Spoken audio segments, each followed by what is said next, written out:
जय हिंद मेरे प्यारे बच्चों, स्वागत है आप सभी का एक नए सेशन में। और ये सेशन आप सभी बच्चों के लिए बहुत ही ज़्यादा महत्वपूर्ण रहने वाला है। क्यों महत्वपूर्ण रहने वाला है? क्योंकि इसमें आपको जो आपने चॉइस फिलिंग का कार्य कंप्लीट कर लिया है, तो अब चॉइस लॉकिंग आपको कैसे करना है, यानी कि जो आपने चॉइस किया उसको आपको लॉक कैसे करना है, सारी चीज़ों को लॉक कैसे करना है। बहुत सारे बच्चे इस चीज़ को लेकर के डाउट्स में हैं, सर हमें लॉक कैसे करना है। तो सबसे पहले बता दूं कि लॉकिंग का इस बार जो प्रोसेस है वो थोड़ा सा अलग रहने वाला है। अभी मैं आपको बताऊंगा, दिखाऊंगा कि लॉक वगैरह कैसे करना है। इससे पहले कुछ बेसिक सी जानकारी है। सबसे पहले तो आप सभी बच्चों से देखिए, मैं रिक्वेस्ट इसलिए कर रहा हूँ कि आपकी काउंसलिंग का मामला है और जाहिर सी बात है कि छोटी सी लापरवाही हो सकता है कि आपके पूरे एडमिशन को कह लीजिए कि रद्द कर दे या फिर रिजेक्ट कर दे एक तरीके से। तो थोड़ा सा वीडियो को या फिर सेशन को ध्यान से देखेंगे कि हर एक चीज़ समझ लेंगे कि आपको क्या क्या कैसे कैसे करना है, ठीक है। तो इस वाले काउंसलिंग के बारे में हमें जानने से पहले, जैसे कि आपने चॉइस फिलिंग मुझे जहाँ तक लगता है आपने कर लिया होगा या फिर नहीं किया होगा तो लिस्ट बना लिया होगा, अब कर लेंगे। लेकिन आपको लॉकिंग का प्रोसेस क्या रहने वाला है, इससे पहले कुछ बुनियादी चीज़ें हैं, कुछ बेसिक सी चीज़ें हैं, कुछ बेसिक सी जानकारियाँ हैं जो जानकारी आपके पास होनी चाहिए। तो ठीक है, चलिए हम पहले उसको देख लेते हैं, फिर हम अपनी लॉकिंग के प्रोसेस के बारे में बात करेंगे कि इस बार का लॉकिंग का प्रोसेस क्या रहने वाला है। तो सबसे पहले जैसा कि आपको इंटरफेस पे दिख भी रहा होगा, 7वां पॉइंट यहाँ पे दिख रहा होगा, काउंसलिंग की प्रक्रिया एवं संस्था में प्रवेश, यानी कि ये इस बार का है काउंसलिंग की प्रक्रिया और संस्था में प्रवेश के लिए क्या क्या चीज़ें रहनी चाहिए। तो यहाँ पे देखिए, पहला दिया है काउंसलिंग के समस्त चरण ऑनलाइन होंगे। काउंसलिंग के समस्त चरणों की प्रक्रिया के आधार पर 2 भाग, फर्स्ट राउंड, सेकेंड राउंड और थर्ड राउंड रहता है। और इसमें प्रवेश परीक्षा में उत्तीर्ण उत्तर प्रदेश राज्य के अभ्यर्थी हेतु, यानी कि आप केवल अगर यूपी के कैंडिडेट हैं और उत्तीर्ण हैं यानी कि क्वालिफाइड है, तभी आप इस राउंड में जो फर्स्ट सेकंड थर्ड राउंड है उसके लिए आप रजिस्ट्रेशन कर सकते हैं काउंसलिंग के लिए। अदरवाइज बी दिया है आपका विशेष काउंसलिंग, यानी जो आपका स्पेशल काउंसलिंग होगा वो प्रवेश परीक्षा में सम्मिलित सभी अभ्यर्थियों के साथ साथ प्रवेश परीक्षा में सम्मिलित अन्य राज्य के अभ्यर्थी, यानी कि प्रवेश परीक्षा में सम्मिलित तो हैं लेकिन आप यूपी के हैं, उसके बाद अदर स्टेट से भी हैं, तब भी आप उस वाले जो आपका विशेष काउंसलिंग चलेगा यानी कि फोर्थ राउंड से, उसमें आपको अप्लाई करना है। यानी कि फर्स्ट सेकंड थर्ड में अगर आप अदर स्टेट के हैं तो आपको इसमें अप्लाई नहीं करना है, यानी कि इसमें आपको काउंसलिंग नहीं कराना है। फिर यहाँ पर देखिए कुछ बेसिक सी चीज़ें हैं। यहाँ दिख रहा होगा मुख्य काउंसलिंग प्रथम, द्वितीय एवं तृतीय चरण, यानी कि 3 चरण होंगे, जैसा कि मैंने अभी आपको बता दिया। इसमें वही सारी चीज़ें हैं। फिर यहाँ पे देखिए काउंसलिंग के प्रत्येक चरण के में की जाने वाली प्रक्रियाओं यथा संस्था एवं पाठ्यक्रम का विकल्प चयन, अभिलेख सत्यापन, शुल्क जमा करना, काउंसलिंग चरणों के लिए अभ्यर्थन, आवंटित सीट निरस्तीकरण के नियमों, प्रत्येक चरण हेतु अवधि, काउंसलिंग प्रक्रिया से विड्रॉल, संस्था में प्रवेशित छात्र छात्राओं की रिपोर्टिंग आदि का निर्धारण संयुक्त प्रवेश परीक्षा परिषद उत्तर प्रदेश द्वारा किया जाएगा। यानी कि अभी तक की बात करें फिलहाल की, अब आज आपका 18 तारीख हो गया है, अभी तक वो शेड्यूल नहीं जारी किया गया है। लेकिन आपने देखा होगा एक शेड्यूल जारी किया गया था कि 20 तारीख तक बच्चे काउंसलिंग करेंगे। आपने देखा भी होगा कि 20 तारीख तक बच्चे काउंसलिंग करेंगे।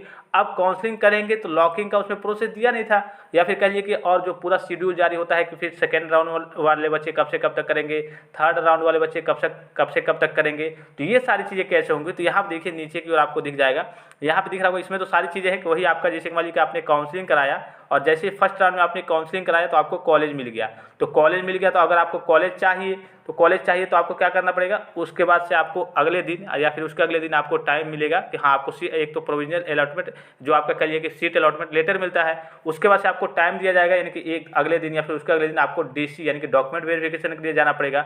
और डॉक्यूमेंट वेरिफिकेशन में अगर आप छट जाते हैं, यानी कि कहिए कि आप नहीं जाते हैं या फिर नहीं कराते हैं, तो उसके बाद से आप मुख्य राउंड में यानी कि फर्स्ट सेकेंड थर्ड राउंड में किसी में पार्टिसिपेट नहीं कर सकते हैं। इसके बाद फर्स्ट राउंड में आपको कॉलेज मिल गया और आपको कॉलेज नहीं चाहिए तो 2 ऑप्शन आपके पास होते हैं, फ्रीज और फ्लॉट के, ठीक है। तो आपको फ्लॉट वाला ऑप्शन चूज करना है और जो आपकी रिजर्व फीस लगती है उसके आपके फर्स्ट राउंड में जो कॉलेज है उसकी रिजर्वेशन की फीस लगती है वो 3000 रुपये है और आपका 250 अगले राउंड की काउंसलिंग के लिए लगेगा, यानी कि 3250 रुपये आपको पे करना है। फिर आपको नेक्स्ट राउंड में यानी कि सेकेंड राउंड में चला जाना है। तो ये थोड़ा सा नॉर्मल सा प्रोसेस होता है और इसकी सारी अवधि दी जाती है कि हाँ इतने से इतने दिन तक होगा, इतने से इतने दिन तक ये कार्य होगा। और आप विड्रॉल भी कर सकते हैं, जैसे कि मान लीजिए कि आपको 3000 आपने पे कर दिया या फिर जो भी आपने फी पे कर दिया, फिर आपको लगता है नहीं यार हम नहीं करेंगे पॉलिटेक्निक या फिर हम छोड़ना चाहते हैं, तो आपके पास विड्रॉल का ऑप्शन रहता है। लेकिन विड्रॉल का ऑप्शन अगर आप चूज कर लेंगे तब आप कहिए कि काउंसलिंग में फिर से जो आपके मुख्य काउंसलिंग है या फिर कोई काउंसलिंग है उसमें आप भाग नहीं ले पाएंगे, यानी विड्रॉल कर देंगे तब, इसलिए कि विड्रॉल का प्रोसेस में आपको पैसा भी गवर्नमेंट द्वारा कुछ दिनों में वापस किया जाता है, तो विड्रॉल कर देंगे तो आप काउंसलिंग वगैरह में फिर से भाग नहीं ले पाएंगे। अब यहाँ से देखिए थोड़ा सा, काउंसलिंग हेतु परिणाम घोषित होने के उपरांत चयन अभ्यर्थी के द्वारा ऑनलाइन काउंसलिंग में प्रतिभाग किया जाएगा। अभ्यर्थियों द्वारा दिए गए संस्थान एवं पाठ्यक्रम के विकल्प के वरीयता क्रम व आरक्षण के अनुरूप आवंटित करते हुए अर्ह अभ्यर्थियों के लिए उनके लॉगिन उपलब्ध। प्रोविजनल अलॉटमेंट लेटर, जैसे कि मैंने आपको कहा फर्स्ट राउंड में आपने काउंसलिंग कराया, आपको प्रोविजनल सीट अलॉटमेंट लेटर मिलेगा, उपलब्ध कराया जाएगा। और उसके बाद से अगर आपको कॉलेज मिला है वो चाहिए तो आप फ्रीज कर देंगे, यानी कि चाहिए उसके बाद से डॉक्यूमेंट वेरिफिकेशन के लिए चले जाएंगे, अगर नहीं चाहिए तो फ्लॉट कर देंगे और आपको रिजर्वेशन फी जो आपकी लगती है 3000 रुपये प्लस सेकेंड राउंड में जाने के लिए 250 रुपये वो पे करेंगे तो आप सेकेंड राउंड के लिए चले जाएंगे। यही आपका ये दोनों ऑप्शन जो है अथवा करके वही बताया गया है जो कि मैंने आपको बता दिया है। फिर यहाँ देखिए 10वां है, इन विकल्पों में से यदि अभ्यर्थी फ्लोट का विकल्प चयन करता है वह अगले चरण के लिए काउंसलिंग के लिए पात्र होगा। प्रथम चरण में सीट आवंटन के पश्चात यदि कोई अभ्यर्थी फ्लोट विकल्प का चयन करता है तो वह द्वितीय व तृतीय चरण की काउंसलिंग के लिए पात्र होगा। जैसे कि मैंने आपको बताया कि अगर आपको कॉलेज नहीं चाहिए तो आप फ्लोट कर दीजिए और रिजर्वेशन फी रख दीजिए 3000 और 250 रुपये नेक्स्ट राउंड की काउंसलिंग के लिए, तो आपका नेक्स्ट राउंड में आप चले जाएंगे सेकंड राउंड में। फ्लोट विकल्प का चयन करने वाले अभ्यर्थी अगले चरण की काउंसलिंग में अपने विकल्पों का चयन करते हुए प्रतिभाग कर सकते हैं। यदि अभ्यर्थी के द्वारा फ्लोट विकल्प का चयन किया गया है एवं सीट एक्सपेंटेंसेज का मतलब जो सिक्योरिटी सीट होती है, फी कहती है, नहीं जमा किया जाता है तो ऐसे विद्यार्थी काउंसलिंग के इस चरण के फेज से बाहर हो जाएंगे, यानी कि फर्स्ट सेकेंड और थर्ड राउंड की काउंसलिंग है इस वाले फेज से आप बाहर हो जाएंगे। अब आप जाकर के जो फोर्थ राउंड की स्पेशल काउंसलिंग होगी उसमें आपको भाग लेना होगा, यानी कि आप अगर आप डॉक्यूमेंट वेरिफिकेशन नहीं कराते हैं, अगर सीट आपको मिल जाती है तो, या फिर कह लीजिए कि फीस वगैरह नहीं जमा करते हैं जो आपको सिक्योरिटी फी लग रही है, तो आप काउंसलिंग के इस फेज से बाहर हो जाएंगे। और जब इस फेज से बाहर हो जाएंगे तो सीधे आप पहले दूसरे तीसरे राउंड में नहीं भाग ले पाएंगे, सीधे आप कह लीजिए चौथे राउंड से भाग ले पाएंगे।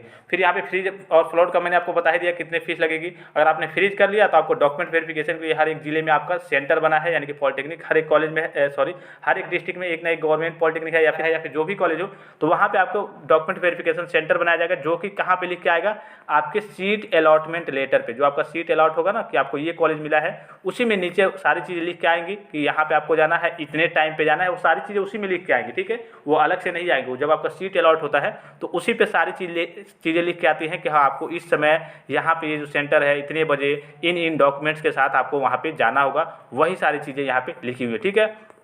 उसके बाद देखिए यहाँ पे आपका नेक्स्ट पॉइंट है, निर्धारित समयावधि के अंतर्गत डॉक्यूमेंट वेरिफिकेशन एवं शुल्क जमा न करने वाले अभ्यर्थियों के अभ्यर्थन यानी प्रवेश उसकी चरण फेज के वही कह रहा है कि आपका जो अगर आपने डॉक्यूमेंट वेरिफिकेशन या फिर समय से शुल्क नहीं जमा किया तो आप कह लीजिए कि उस राउंड की काउंसलिंग यानी कि जो मेन राउंड है फर्स्ट सेकंड थर्ड वाली उससे हट जाएंगे। और यहाँ पर देखिए अगर उसके बाद से यहाँ पर देखिए दिया है, ऐसे अभ्यर्थी चतुर्थ चरण विशेष काउंसलिंग में पुनः भाग ले सकते हैं, यानी कि फेज 1 से आप हट जाएंगे जो मेन काउंसलिंग है फर्स्ट सेकंड थर्ड राउंड, और आप चौथे में जाएंगे तो वहाँ पर आप प्रतिभाग करेंगे, वहाँ से भाग ले सकते हैं, ठीक है।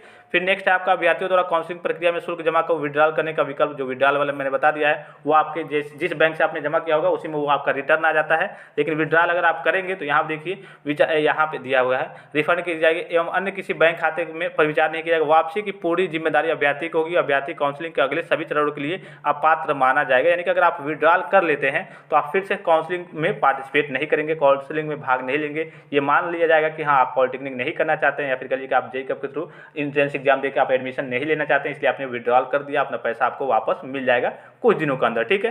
फिर नेक्स्ट देखिए आपका यहाँ पे अभ्यर्थी अपने अपबंधित प्रवेश आवंटन यानी कि प्रोविजनल एडमिशन लेटर एवं समस्त मूल अभिलेख यथातथ जो आपके डॉक्यूमेंट दिख रहे हैं के साथ संबंधित संस्था में प्रवेश प्रक्रिया पूर्ण करेगा तथा संबंधित संस्थान को बिना शर्त अभ्यर्थी को प्रवेश देना होगा। हाँ वही कह रहा है, आपके एडमिशन को लेकर कह रहा है, जैसे कि आपको पहले सीट अलॉटमेंट होगा तो जैसे वहाँ पे डॉक्यूमेंट वेरिफिकेशन कराने जाएंगे ना तो वहाँ पे आपको एक मिलेगा, सर्टिफिकेट मिलेगा कि हाँ आपका डॉक्यूमेंट वेरिफिकेशन हो गया है, उस चीज़ को लेकर के, और आपकी फ़ी जमा करेंगे, फ़ी की रसीद को लेकर के, और जितने भी अभिलेख डॉक्यूमेंट्स है, आय जात निवास, ये सारे, और अंक पत्र आपके हाई स्कूल इंटरमीडिएट, सारी चीज़ों को लेकर के आप कॉलेज में जाएंगे और कॉलेज वालों को मतलब बिना शर्त के आपको वहाँ पे प्रवेश देना होगा डॉक्यूमेंट्स वेरिफिकेशन करके। तो यही सारी चीज़ें यहाँ पे दी गई हैं और कुछ खास नहीं है, ठीक है। अब बात कर लेते हैं कि आखिर आपका जो कह लीजिए कि सीट अलॉटमेंट जो आपकी काउंसलिंग का प्रोसेस है, यानी काउंसलिंग का प्रोसेस कह लीजिए कि चल रहा है, चॉइस फिलिंग आप कर रहे हैं, उसका लॉकिंग का प्रोसेस क्या रहने वाला है। बहुत बच्चों के लॉकिंग के प्रोसेस के बारे में कमेंट्स आ रहे हैं, बच्चे पूछ रहे हैं कि सर लॉकिंग का प्रोसेस क्या होगा, शेड्यूल अभी तक नहीं आया। तो देखिए ऐसा तो नहीं करना चाहिए, शेड्यूल तो जारी होना चाहिए और होगा भी, ठीक है, लेकिन उससे पहले जो आज की लेटेस्ट न्यूज़ है इसके बारे में हम थोड़ा सा देख लेते हैं, जो कि सभी बच्चों के लिए काफ़ी ज़्यादा महत्वपूर्ण है। अब देखिए प्यारे बच्चों, जैसा कि आपको इंटरफेस पे दिख रहा होगा, लखनऊ मेन 18 तारीख यानी कि आज की लेटेस्ट न्यूज़ है। इसमें जो टॉपर वगैरह है इनके बारे में मैं नहीं बताऊंगा कौन कौन टॉप किया है, किसने टॉप किया है। यहाँ पर देखिए, संयुक्त प्रवेश परीक्षा परिषद के सचिव एस के श्रीवास्तव ने बताया कि अभ्यर्थी को उनके नंबर पर चॉइस के अनुसार कॉलेज व सीट अलॉट होंगे, यानी कि जिस हिसाब से आपने कॉलेज फिल किया होगा उस हिसाब से आपके आवंटन होंगे। प्रवेश पत्र डाउनलोड करने के समय ही अभ्यर्थी से कॉलेज का विकल्प लिया गया था, यानी कि पहले से ही आपका कॉलेज का विकल्प चॉइस फिलिंग का जो ऑप्शन है बहुत पहले से ही आपको दे दिया गया है। पर अभ्यर्थी संयुक्त प्रवेश परीक्षा परिषद की सीट मतलब परीक्षा परिषद की वेबसाइट पर जाकर अपना प्रवेश विकल्प संशोधित कर सकते हैं, यानी कि अभी भी आपका खुला हुआ है और फर्स्ट राउंड के लिए 20 तारीख तक खुला हुआ है। यह सुविधा 20 अगस्त तक दी गई है। इसके बाद उनका विकल्प लॉक कर सीट अलॉट कर दिया जाएगा, यानी कि सीधे कहने का मतलब है, यहाँ पे सीधे शब्दों में कहा जा रहा है कि उनका जो मान लीजिए आप 20 तारीख तक चुन रहे हैं, 20 तारीख तक कहा गया है कि हाँ 20 तारीख तक आप चूज कर लीजिए, कॉलेज को चॉइस फिलिंग कर लीजिए। हो सकता है उसके बाद ऑटोमेटिक लॉक कर दिया जाए या फिर कोई एक तरीके से नया सिस्टम आए। तो अभी तक की जो लेटेस्ट न्यूज़ है, यहाँ पे न्यूज़ में भी दिख रहा होगा कि 20 अगस्त तक दी गई है। इसके बाद उनका विकल्प लॉक कर सीट अलॉट कर दिया जाएगा, यानी कि ऑटोमेटिक वो अपना लॉक कर देंगे। आपने 20 तारीख तक कर लिया अपना मैनेज, वो लॉक करके और अगले दिन आपका सीट अलॉट कर देंगे। तो इससे पहले सभी बच्चे क्या करेंगे, अपना मैनेज 19 तारीख तक सभी बच्चों से रिक्वेस्ट है कि वो अपना चॉइस फिलिंग का जो कार्य है वो कंप्लीट कर लिए रहेंगे। हो सकता है ऑटोमेटिक तरीके से लॉक हो या फिर जैसे भी लॉक हो या फिर शेड्यूल जारी करें कि हाँ आपका 21 को लॉक होगा या फिर 20 को लॉक होगा, फिर आपका 22 को रिजल्ट आएगा। हालांकि शेड्यूल तो आना चाहिए। देखिए जरूरी रहता है कि शेड्यूल आ जाता है ना, तो बच्चों के मन में जितने संदेह रहते हैं वो थोड़े से स्पष्ट हो जाते हैं। चलिए शेड्यूल आ गया है, उस हिसाब से हमको 22 तक ये करना है, 25 तक ये करना है, 27 तक ये करना है। लेकिन अगर मान लीजिए कि सपोज कीजिए कि आपका मान लीजिए कि ऑटोमेटिक लॉक हो गया 20 के बाद से, तो 21 या फिर 22 को आपका रिजल्ट आ गया।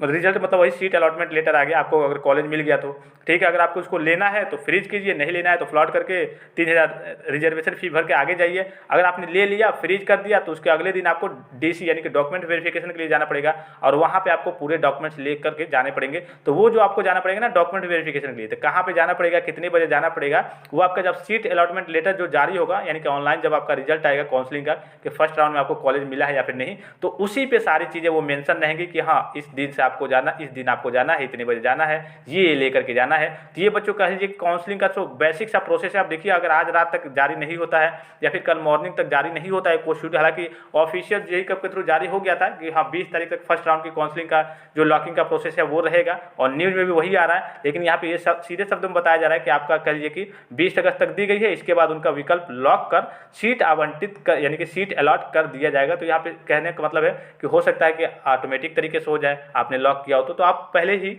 आपके एक तरीके से कह लीजिए कि पहले तो आपका लॉकिंग का ऑप्शन आता था चॉइस फिलिंग और चॉइस लॉकिंग का, लेकिन इस बार हो सकता है कुछ प्रोसेस वगैरह अलग हो। बहरहाल देखिए अब शाम तक मैं आपको सभी बच्चों को कंफर्म कर दूंगा। अभी तक तो कोई नोटिस वगैरह नहीं आई है, जैसे नोटिस वगैरह आती है या फिर कोई और इन्फॉर्मेशन आती है मैं आपको प्रोवाइड करा दूंगा। लेकिन सभी बच्चे चॉइस फिलिंग करके रेडी जरूर रहेंगे। तो इस सेशन को यहीं पर समाप्त करते हैं। अब तक के लिए अगर आपके मन में अभी तक कोई डाउट्स वगैरह है तो आप कमेंट करके सारी चीज़ों को पूछ सकते हैं, क्लियरली मैं आपको रिप्लाई दे दूंगा। तो इस सेशन को यहीं पर समाप्त करते हैं, तब तक के लिए आप अपना ख्याल रखिएगा। जय हिंद।